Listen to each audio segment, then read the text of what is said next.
우리가 신앙생활할 때 고난이라는 이 주제는 우리가 피해갈 수 없습니다. 우리 중에 고난을 겪지 않는 사람, 시련을 겪지 않는 사람은 아무도 없다는 겁니다. 이 땅을 사는 사람이라면 그 사람이 예수를 믿는 사람이든지 믿지 않는 사람이든지 또 그가 많이 가졌든지 적게 가졌든지 간에 누구나 다 고난과 시련을 겪게 되어 있다는 겁니다. 우리가 보기에는 하나도 부족할 것 없어 보이는 그 사람이라 할지라도 그 속을 들여다보면 남들이 모르는 고민과 갈등이 분명히 있더라는 겁니다. 그렇다면 여러분, 우리가 어떻게 해야 피할 수 없는 이 고난 가운데 흔들리지 않고 우리의 삶을 바로 세울 수 있을까? 이것이 오늘 우리가 묵상해야 될 내용이라는 겁니다. 결론부터 이야기를 하자면 우리에게 믿음이 있어야 이 고난과 시련을 이겨낼 수 있다고 성경이 말하고 있는 겁니다. 오늘 본문 말씀을 보면 우리가 잘 아는 다니엘의 세 친구 이야기가 나옵니다. 지금 다니엘과 이 세 친구들이 바벨론의 포로로 끌려왔습니다. 사실 우리는 경험해 본 적이 없기 때문에 포로로서의 삶이 어떠하는지 상상할 수 없습니다. 그러나 그들은 포로로 잡혀왔기 때문에 자기들이 하고 싶은 대로 살 수 있는 형편이 아닙니다. 먹는 것부터 시작해서 자는 것까지 그 어느 것 하나까지 모든 것을 간섭받으며 살았을 거라는 겁니다. 심지어 종교까지도 믿는 것도 지배국의 통제를 받아야 되는 그런 상황이었습니다. 오늘 말씀은 그런 배경 속에 일어난 사건이라는 겁니다. 당시 바벨론 왕이었던 이 느부갓네살 왕이 무려 높이 30m, 폭이 3m나 되는 어마어마한 금신상을 만들고는 뭐라고 말합니까? 모든 사람들은 이 신상에 절해야 된다. 이렇게 조서를 꾸며서 전국에 배포를 하는 겁니다. 바벨론에 사는 사람이라면 그 사람이 바벨론 국민이든지 아니면 포로로 잡혀왔든지 이 근신상을 보고 반드시 절해야 된다. 누구를 막론하고 절을 하지 않으면 용광로, 풀무불에 던져 넣겠다. 이런 겁니다. 그러나 이 다니엘의 세 친구들은 이 금신상에 절할 수가 없어요. 왜요? 그들은 유대인으로서 오직 하나님 외에 그 어떤 형상에게도 절하지 않겠다고 굳건한 믿음을 가지고 있었던 사람들이었기 때문입니다. 여러분, 여기에서 시련과 갈등이 생기는 거예요. 그들이 지키는 믿음, 그들이 지켜온 신앙생활, 여기에서 시련이 생기고 핍박이 오고 환란이 찾아오는 겁니다. 결국 이 느부갓네살의 조서에 따라서 이들은 극심한 풀무불 가운데 던져지게 됩니다. 일종의 화형에 처해지는 겁니다. 그런 여러분, 어쩌다가 이들은 이런 위기에 빠지게 되었나? 자, 15절과 16절인데요. 좀 길지만 다 같이 한번 읽어보겠습니다. 시작. 이제라도 너희가 준비하였다가 나팔과 피리와 수금과 사명금과 양문과 생황과 및 모든 악기 소리를 들을 때에 내가 만든 신상 앞에 엎드려 절하면 좋겠거니와 너희가 만일 절하지 아니하면 즉시 너희를 맹렬히 타는 풀무불 가운데 던져 넣을 것이니 능히 너희를 내 손에서 건져낼 신이 누구이겠느냐 하니 사드락과 메삭과 아벳느고가 왕에게 대답하여 이르되 느부갓네살이여 우리가 이 일에 대하여 왕에게 대답할 필요가 없나이다. 지금 느부갓네살 왕이 지금이라도 이 신상에 절하면 너를 살려주겠다. 너희들이 살 수 있다 말하지만 이 친구들은 뭐라고 말합니까? 우리가 이 일에 대하여 두말할 필요도 없습니다. 이렇게 단호하게 거절하는 겁니다. 여기에서 그들의 단호한 신앙이 보여지는 거 아닙니까? 더 이상 이야기하지 마십시오. 서로 입만 아플 뿐입니다. 우리에게 어떤 어려움이 있든지 간에 내가 하나님을 섬기겠다는 이 믿음만은 결코 빼앗길 수 없습니다. 이렇게 말하는 겁니다. 사랑하는 여러분, 우리에게 고난이 있습니다. 우리는 시련을 만나기도 할 겁니다. 그러나 저와 여러분에게 내 삶에 어떤 일이 있더라도 내 신앙을 지키는 것에 있어서는 양보하지 않겠다는 이러한 단호한 신앙이 있다면 하나님은 우리의 믿음을 기뻐하실 줄로 믿습니다. 자, 그렇다면 여러분, 이렇게 단호한 신앙, 단호한 믿음은 우리에게 어떤 유익을 주는 걸까? 오늘 말씀을 통하여 묵상해 보기로 하는데요. 첫 번째, 믿음은요, 고난의 때를 이기게 해주는 힘이 된다는 겁니다. 믿음은 우리의 시련을 이길 수 있는 하나님의 능력이 된다는 거예요. 자, 17절 한번 읽어볼까요? 17절 시작. 왕이여, 우리가 섬기는 하나님이 계시다면 우리를 맹렬히 타는 풀문불 가운데서 능히 건져내시겠고 왕의 손에서도 건져내시리다. 여러분, 이 말씀을 가만히 보면 반복되는 구절이 있죠. 뭡니까? 능히 건져내시겠고 건져내시리라.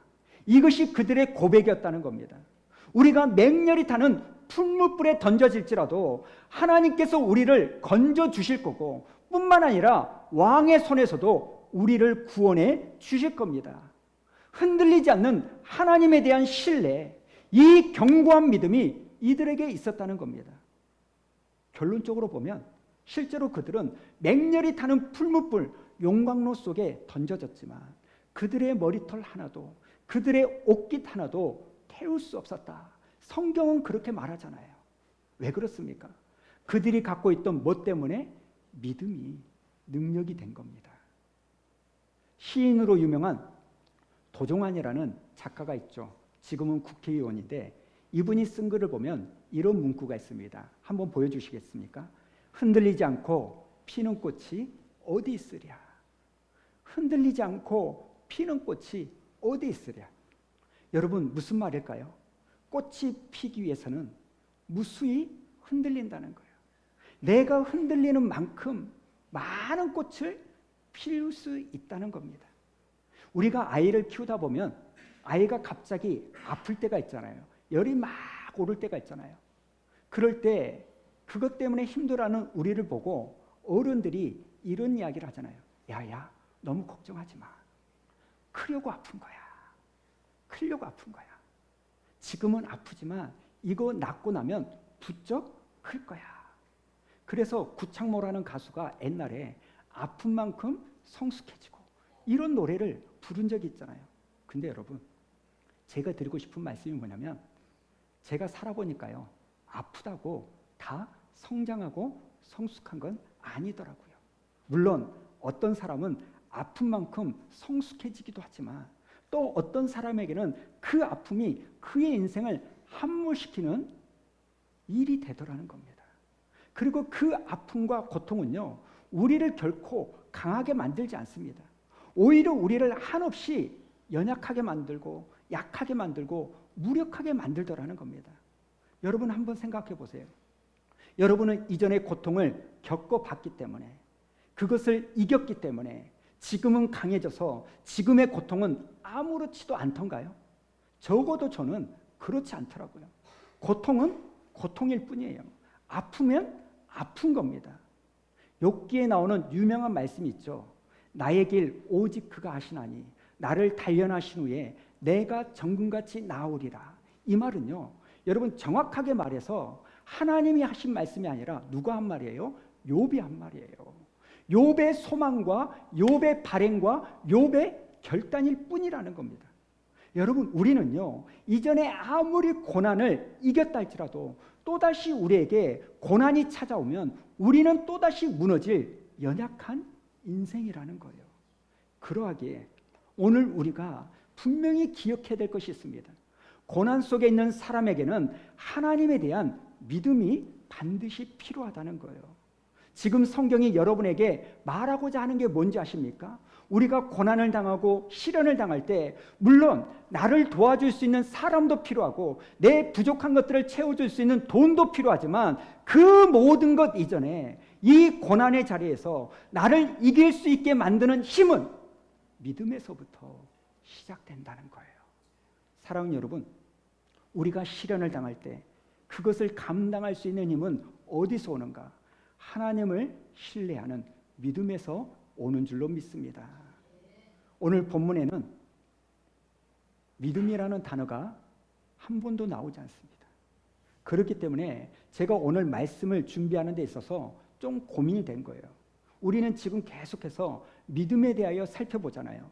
그런데 오늘 본문에 보니까 믿음이라는 말이 한 번도 등장하지 않아서 이 말씀을 가지고 우리 성도들과 잘 나눌 수 있을까, 이런 고민을 했습니다.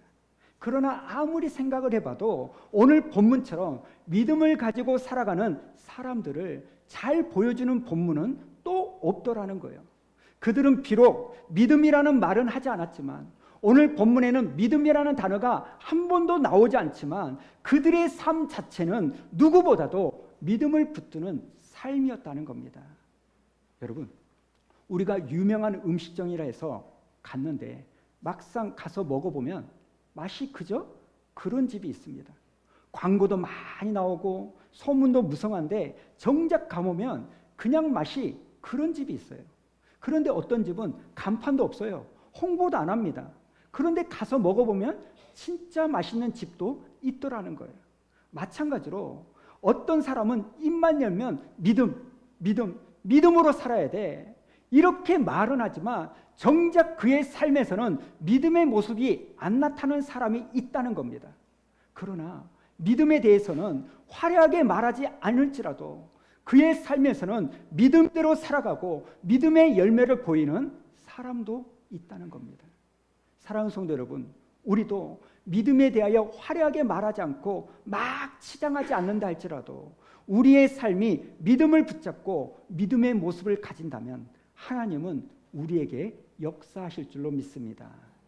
그리고 저와 여러분에게 이러한 믿음이 있어서 우리가 만나는 모든 시련의 자리를 이기는 힘을 얻기를 축복합니다. 두 번째, 이 믿음은요, 우리가 고난을 만날 때 그 고난을 견딜 수 있게 하는 인내를 만들어주는 거예요. 여러분, 이게 굉장히 중요합니다.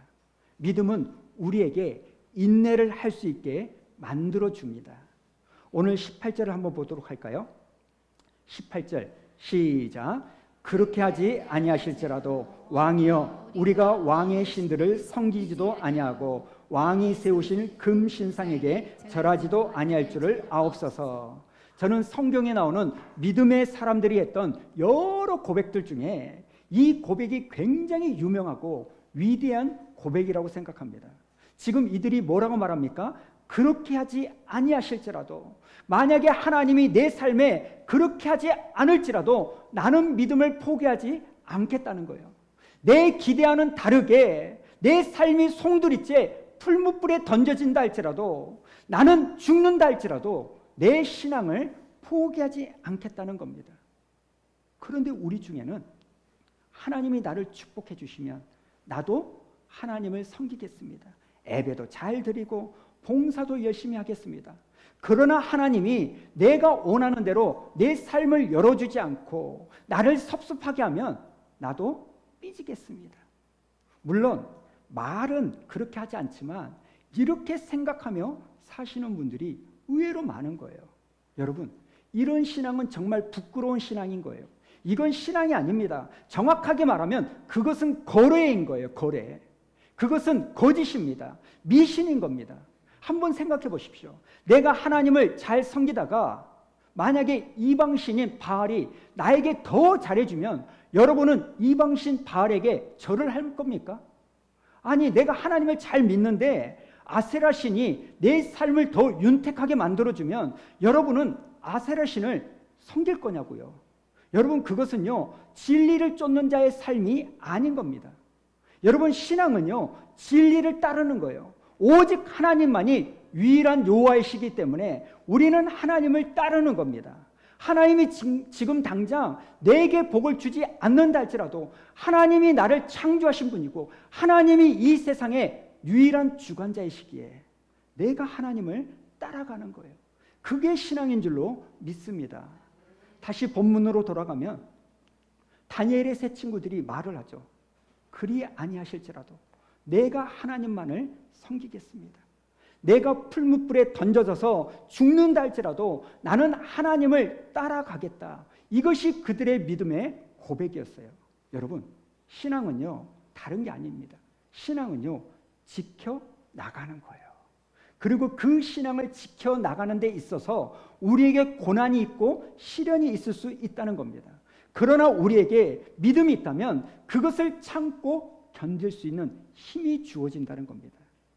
오늘 다니엘의 세 친구들은 그 믿음이 있기에 내가 참고 견디겠다는 겁니다. 여러분, 우리의 삶 속에서 잘 참고 견디는 것은 어느 날 갑자기 생기는 건 아닙니다. 평상시에 하나님의 살아계심을 경험하고 그 경험을 통한 하나님에 대한 굳건한 신뢰, 하나님에 대한 믿음이 있을 때 비로소 생기는 덕목이 인내인 줄로 믿습니다. 비록 환난을 통하여 내 삶이 흔들리고 내가 두렵지만 하나님에 대한 믿음이 있다면 우리는 그 자리에서 그것을 참고 견딜 수 있는 거예요. 반대로 우리에게 이런 믿음이 없다면 인내는 너무 힘든 거예요. 우리 안에 하나님에 대한 신뢰가 없다면 참고 견디는 것은 너무나 괴로운 것일 겁니다. 그렇다고 여러분 오해하지 마십시오. 기독교는요, 고통을 즐기는 종교가 아닙니다. 무조건 힘들고 어려워야 된다? 아닙니다.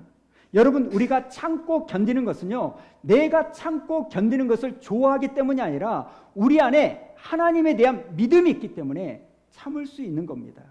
우리 안에 하나님에 대한 신뢰가 있기 때문에 이 고난을 견딜 수 있는 거예요. 하나님께서 반드시 하나님 때에 나를 건져주실 거야.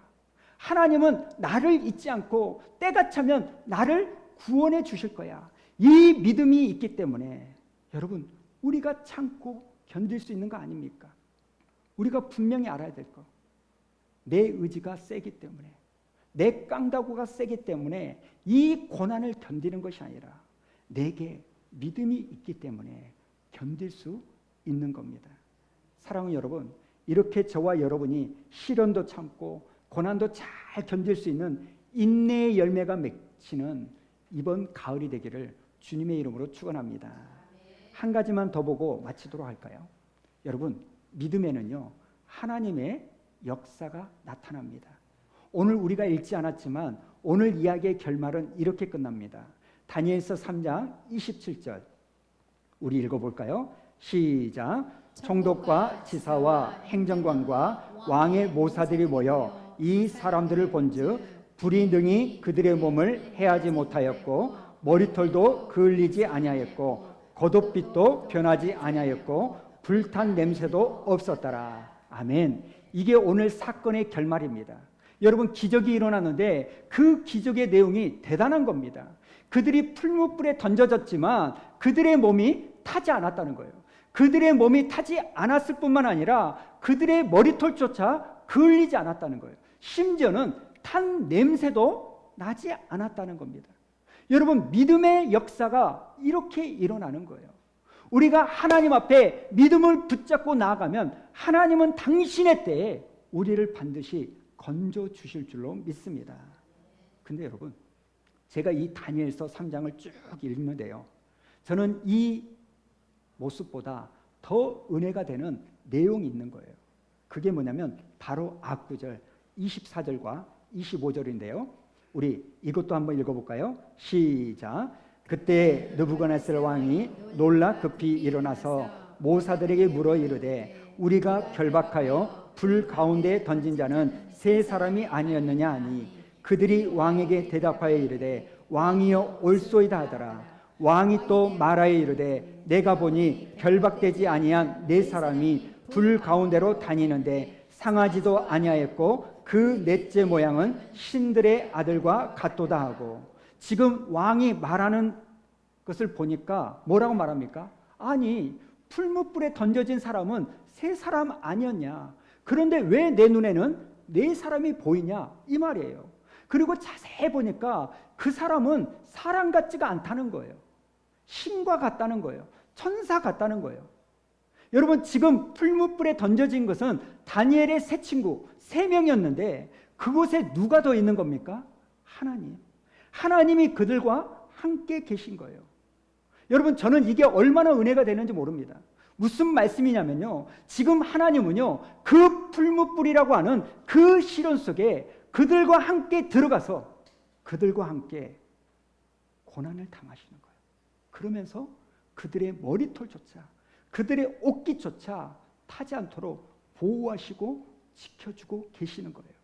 사랑하는 여러분, 이게 은혜인 줄로 믿습니다. 우리가 오늘 여기서 알아야 될 은혜가 뭔지 아십니까? 우리 하나님은 다니엘의 세 친구들에게 풀무불 속에서 니들 능력으로 이겨라, 니들 믿음으로 견뎌내라, 이렇게 말하고 끝내는 분이 아니라 그 타는 불꽃 안으로 하나님이 친히 직접 들어가시는 분이라는 거예요. 앞서 말씀드린 대로 여러분, 우리가 믿음을 붙잡는다고 한들, 내 믿음이 크다고 한들 얼마나 되겠습니까? 우리가 이전에 아무리 고난을 이겼다고 한들 우리는요, 감당기 어려운 고난이 또 찾아오면 무너질 수밖에 없는 연약한 존재라는 겁니다.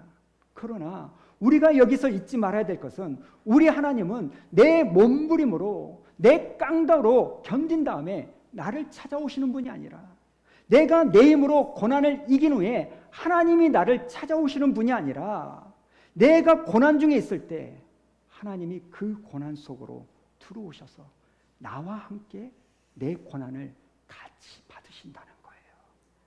마태복음 8장 16절과 17절에 이렇게 성경은 말합니다. 저물매 사람들이 귀신 들린 자를 많이 데리고 예수께 오거늘 예수께서 말씀으로 귀신들을 쫓아내시고 병든 자들을 다 고치시니 이는 선지자 이사야를 통하여 하신 말씀에 우리의 연약한 것을 친히 담당하시고 병을 짊어지셨도다 함을 이루려 하심이더라. 여러분, 우리가 병 고침을 당하고 고난을 이기게 된 것은 내 능력이 아니라 예수님이 대신 내 병을 짊어지셨고 예수님이 대신 내 고난을 감당하셨기에 우리가 나음을 입고 우리가 평안을 누리게 된다는 겁니다. 사랑하는 여러분, 우리가 당하는 이 고난이 나를 망하게 하는 것이 아니라, 내가 만나는 이 시련의 장소가 나를 죽이는 장소가 되는 것이 아니라, 하나님이 나와 함께 풀무불 속에 계시다는 것을 볼 수 있는 영안이 열리기를 축복합니다. 우리는 끊임없이 흔들리는 인생이지만 우리 하나님은 그렇게 흔들리는 우리와 같이 흔들려 주시는 거예요. 말씀을 정리합니다. 오늘 성경은 우리에게 이렇게 말합니다. 고난을 당할 때 믿음을 붙잡아라. 사랑하는 성도 여러분, 고난 중에 계시다면 믿음을 붙잡는 여러분 되기를 원합니다. 왜요? 믿음은 고난의 때를 이기게 하는 능력이 되기 때문입니다. 두 번째는 이 믿음이야말로 나를 인내하게 할 수 있고 나를 견디게 할 수 있는 힘이 될 수 있기 때문입니다.